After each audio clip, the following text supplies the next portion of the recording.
இஸ்லாம் இந்த இடங்களை புதிய மார்க்கமாக எப்படி நாடு விடுதலை அடைந்ததுல இருந்து பாகிஸ்தான் ஒரு நாடு உண்டானதுல இருந்து பாகிஸ்தான் இந்தியாவுக்கு குறை சொல்லி இந்தியா பாகிஸ்தானை குறை சொல்லிட்டு இருக்குது. அப்ப எப்படி ஒரு இஸ்லாம்ங்கிறது மத நல்லிணக்கங்கிறீங்க? பாகிஸ்தான் முஸ்லீம் தானே இருக்கிறாங்க. அந்த ஒரு கோணத்துல கேட்கிறாங்க. முதல்ல நீங்க விளங்கிக் கொள்ளணும், இஸ்லாம்ங்கிறது ஒரு வாழ்க்கை நெறிக்கு பேர், ஒரு கொள்கைக்கு பேர். பிறப்புல இஸ்லாம் வராது. ஒரு முஸ்லிமான தாய் தந்தைக்கு ஒருத்தன் பிறந்தால் அவன் முஸ்லீம் கிடையாது. இறைவன்ட்ட இவன் வேண்டாம் உலக ஜனத்தொகையில தன்னை முஸ்லீம் கணக்கில் வைத்துக் கொள்ளலாமே தவிர இறைவன்ட்ட கடவுள்கிட்ட யார் முஸ்லீம் என்று சொன்னால் அந்த கொள்கையை கோட்பாட மனசார யார் ஏற்றுக்கொள்கிறான் அவன் தான் முஸ்லீம். அந்த தொழுகையை அவர் கடைபிடிச்சார், அவர் வாழ்க்கையில கடைபிடிச்சது கிடையாது. முழுக்க முழுக்க மேற்கத்திய கலாச்சாரத்திலையும் மேற்கத்திய சோக்குலையும் தான் அவருடைய வாழ்க்கையை ஓட்டிட்டு இருந்தாரே தவிர மக்களை உணர்ச்சிகளை தூண்டிவிட்டு ஒரு கூட்டத்தை அவர் உண்டாக்குனாரே தவிர அவருக்கு இஸ்லாத்துக்கு எந்த விதமான சம்பந்தமும் கிடையாது. இப்ப இருக்கிற சர்தாரி எடுத்துக்கொண்டாலும் உலகத்திலே இந்த ஆள் மாதிரி ஊழல் பண்ணால் யாருமே கிடையாது. உலக அரசியல்வாதிகள்லயே அந்த அளவு ஊழல் பண்ணிட்டு நாட்டை விட்ட ஓடி போய் கொண்டாட்டி செத்து போன அனுதாபத்தில் இன்னைக்கு உட்கார்ந்துட்டாரு. இன்னைக்கு ஜனாதிபதியும் ஆயிட்டாருங்க. இவர் பண்ண அளவுக்கு பூட்டோவுடைய மருமகன்கிற பேரை வைத்துக் கொண்டு பெனாசீருடைய கணவன்கிற பேரை வைத்துக் கொண்டு இவர் செஞ்ச அளவுக்கு ஊழல் யாருமே பண்ணது கிடையாது. ஊழல் இஸ்லாமா, மக்களை சுரண்டி சம்பாதிக்க இஸ்லாமா, கள்ளத்தனம் பண்றது இஸ்லாமா? இவர் இன்னைக்கு இருக்கிறவரையும் ஆரம்பத்தையும் சொல்லிட்டேன், கடைசியும் சொல்லிட்டேன். நடுவுல உள்ள அதே லட்சணத்தில் உள்ளதான். அது ஐயூப் கானா இருந்தாலும் சரி, ஐயா கானா இருந்தாலும் சரி, ஜாவுலக்கா இருந்தாலும் சரி, யாரா லியாகத் அலி கானா இருந்தாலும் சரி, இதுக்கு முந்தி போன முஷர்ரஃபா இருந்தாலும் சரி, எவனுக்கும் இஸ்லாத்துக்கு சம்பந்தம் கிடையாது. அப்ப இஸ்லாமாக அவர்கள் இருந்து ஏதாவது சொல்லி இருந்தா தான் நம்ம என்ன செய்யணும், இஸ்லாத்துக்கு என்னங்க நல்லிணக்கம்ங்கிறீங்க அப்படின்னு கேட்கலாம். அவன் தன் வாழ்க்கையில இஸ்லாத்தை கடைபிடிக்கல, ஆடம்பரத்தை பண்றான். ஒரு இஸ்லாம் மன்னர்கள் ஆட்சி தலைவர்கள் எப்படி நடக்கணும்னு எங்களுக்கு சொல்லி தரதா இல்லையா? இவங்க மாதிரி நடக்கிறது இந்த மாதிரியான ஒரு ஆடம்பரம் எப்படி நம்ம மத நம்பிக்கையற்றவர்கள்ட்ட ஆடம்பரமும் அனாச்சாரமும் இருக்குமோ எல்லாம் அங்க இருக்கிறது. நான் கேட்கிறேன், ஒரு இஸ்லாமிய ஒரு நாட்டுல மதுபானத்துக்கு அனுமதி இருக்குமா? இருக்காதுல. இஸ்லாத்துல மதுபானம் முழுமையா தடை செய்யப்படணும். இந்தியாவுல கூட அரசியல் சாசனத்துல இருக்குது பூரண மதுவிலக்கு. நீங்க தான் கடைபிடிக்காம இருக்கிறாங்க. அரசியல் புக்களையாவது இருக்குது. பாகிஸ்தான்ல அதுவும் கிடையாது. அப்ப இந்தியா பரவாயில்லை. இஸ்லாத்தின் பார்வையில பார்த்தோம்னா இந்தியா லட்சம் மடங்கு தேவையில்லையே. இஸ்லாம் சொல்லக்கூடிய ஒரு அம்சத்தை அரசியல் புஸ்தகத்திலேயாவது சாசனத்திலே எழுதி வச்சிருக்குத. ஆனால் இங்க என்ன இல்ல, பூரண மதுவிலக்கு கொண்டு வரணும்னு அரசியல் சாசனம் சொல்லுது. இந்தியாவுடைய அரசியல் சாசனம் சொல்லுது நாட்டில் பூரண மதுவிலக்கத்தை கொண்டு வர வேண்டும். அது என்ன, இந்த கொள்கை விளக்கம்ங்கிற ஒரு பிரிவில் சொல்றதுனால அது கட்டாயமாக்கப்படல. அது குஜராத்லயும் தமிழ்நாட்டில் இருந்துச்சு. அதையும் இப்ப அழிச்சு மாத்திட்டாங்க. இப்ப எங்கேயுமே இல்ல. இந்தியாவில் எல்லா பக்கமும் மதுவை திறந்து விட்டுருக்காங்க. ஆனாலும் சட்டத்தில் என்ன இருக்குது, ஒழிக்கணும்னு ஒரு கொள்கையாவது எழுதி வச்சிருக்கிறோம். பாகிஸ்தான் அது உண்டா? நமக்கு முந்தைய பாகிஸ்தான் பூரா சாராய கடை திறந்து விட்டாங்க. அப்ப போதையில் ஆடிக்கிட்டு இருக்கான் எல்லாரும். இவன் எப்படி இஸ்லாம் ஆவான்? பேரும் அப்துல் காதர் இப்ராஹிம் முஸ்தபான்னு வச்சா முஸ்லீமா? அவன் தண்ணி அடிக்கிறான், வரதட்சணை வாங்குறான், அனாச்சாரம் பண்றான், எல்லா விதமான கேடுபா சூதாட்டத்துக்கு அங்க அனுமதி இருக்கிறது. இந்த மாதிரி வன்முறை தாக்குதல்கள் இஸ்லாம்ங்கிற பேர்ல செய்கிறான். இதெல்லாம் இஸ்லாத்துக்கு எதிரானது. அதனால கரெக்டான இஸ்லாத்தை அவர்கள் கடைபிடிக்கும் பொழுதுதான் எங்க இஸ்லாத்துடைய நல்லிணக்கம் கேட்கலாம். நாங்க அவங்க இஸ்லாத்தை கடைபிடிக்கலன்னு நீங்க கண்ணால் நீங்க பாக்குறீங்களா இல்லையா? அந்த நாட்டில் குடிக்கிறானா இல்லையா? அந்த நாட்டில் ஆடம்பரம் பண்றானா இல்லையா? அந்த நாட்டில் லஞ்சம் ஊழல் நம்மளை விட அதிகமா இருக்கா இல்லையா? அதெல்லாம் பார்க்கும்போது என்ன இல்ல, இவங்க இஸ்லாம் சொல்லக்கூடிய இந்த நெறிய கடைபிடிக்கல. அதனாலதான் மத நல்லிணக்கம் வரமாட்டேங்குது. கடைபிடிச்சா கண்டிப்பா வந்துடும். என்னோட கேள்வி என்னன்னா, அனைத்து மதங்களும் ஆண்டவனை தொழுக ஆண்களும் பெண்களும் செல்கின்றனர். அனைத்து மதங்களும் இஸ்லாத்தில் மட்டும் பெண்கள் தொழுகைக்காக ஆலயத்திற்கு செல்கின்றனர். அவர் என்ன கேட்கிறார்னா, அனைத்து மதங்கள்லையும் அந்த மதங்களுடைய ஆலயங்களில் ஆண்கள் சென்று வழிபடுவது போல பெண்களும் வழிபடுகிறார்கள். கோயில்களில் பெண்கள் போறாங்க, சர்ச்சைகளுக்கு போறாங்க, புத்த விகாரங்களுக்கு போறாங்க, சீக்கிய குருத்வாராக்களுக்கு போறாங்க.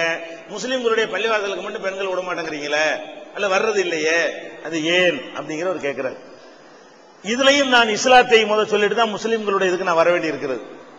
இஸ்லாம் இதை பற்றி எங்களுக்கு என்ன சொல்லுது? இஸ்லாம்னா குர்ஆன் தான் எங்களுக்கு இஸ்லாம். இஸ்லாம்னா நபிகள் நாயகம் தான் எங்களுக்கு இஸ்லாம். வேற யாரும் இஸ்லாம் கிடையாது. குர்ஆன்ல இருக்குன்னு எங்க உலக முஸ்லிம் எல்லாம் யாரா நாங்க தலைவர் எல்லாரும் ஒப்புக்கொண்டிருக்கிறோமோ அந்த முகமது நபி, நபிகள் நாயகம் சொல்லக்கூடிய முகமது நபி இதை பத்தி என்ன சொன்னாங்கன்னு நாங்க பார்க்கணும். நபிகள் நாயகமுடைய காலத்துல பெண்கள் எல்லாம் பள்ளிவாசலுக்கு 5 நேரமும் தொழுதுகிட்டு இருந்தாங்க, ஆண்களை போலவே. ஆண்கள் எப்படி பள்ளிவாசலுக்கு வந்தார்களோ வாரத்துக்கு ஒரு முறை இல்ல 5 நேரமும் பள்ளிவாசல்கள் வந்து பெண்கள் தொழ வந்து அனுமதிக்கப்பட்டார்கள். அதை நபிகள் நாயகம் தடுக்க கூடாதுன்னு சொல்லி இருந்தாங்க. அவங்க மரணிக்கிற காலம் வரைக்கும் இது என்ன செஞ்சு நடைமுறையில இருந்தது.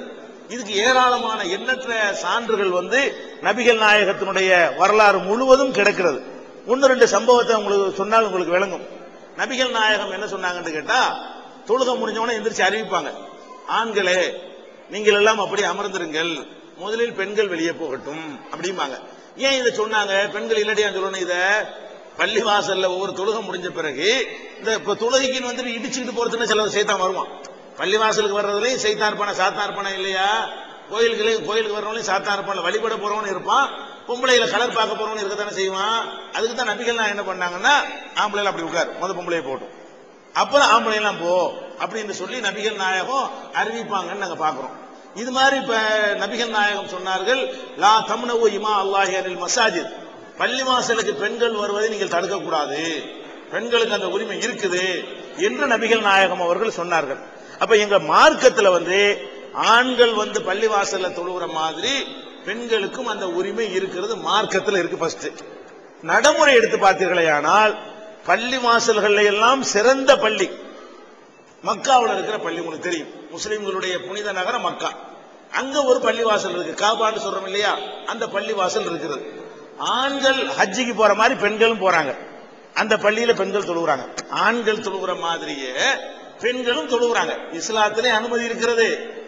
நடைமுறையிலையும் எங்க புனித இந்த பள்ளி எல்லாம் சாதாரண பள்ளி, நாங்க கட்டின பள்ளி எல்லாம் எங்க நம்பிக்கை பிரகாரம் ஒரு சாதாரண பள்ளிவாசல் தான்.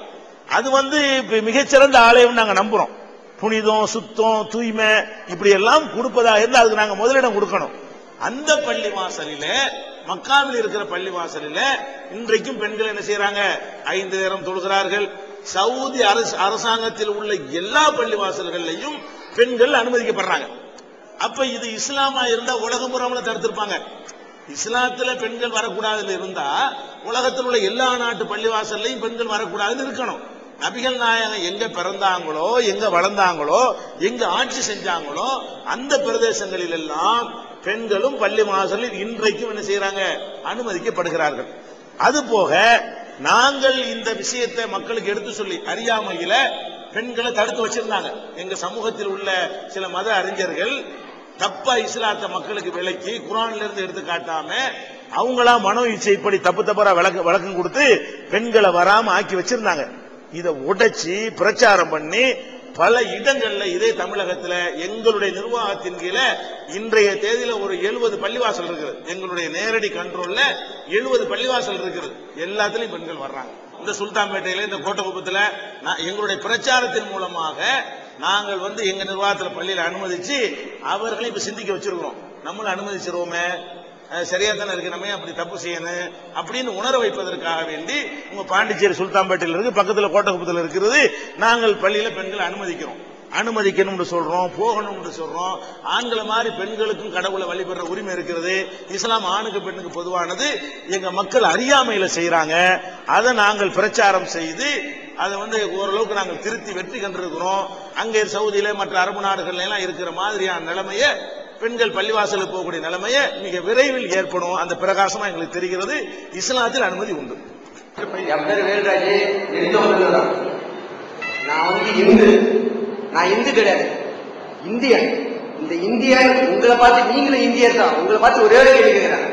உங்களுக்கு தனிநாடு முகவரி தனிநாடு பிரிச்சு கொடுத்த பிற்பாடம் பாகிஸ்தான் உருவாயம் ஏன் இந்தியாவில் ஜிகாத் என்பது புனித போர் சொல்லிட்டு ஏன் இந்தியாவில் தீவிரவாதத்தை உருவாக்கி கொண்டிருக்கிறீர்கள்? இதுதான் என்னுடைய கேள்வி. இதுக்கு பதில். அதாவது இந்த ஜிஹாத் என்பதற்கு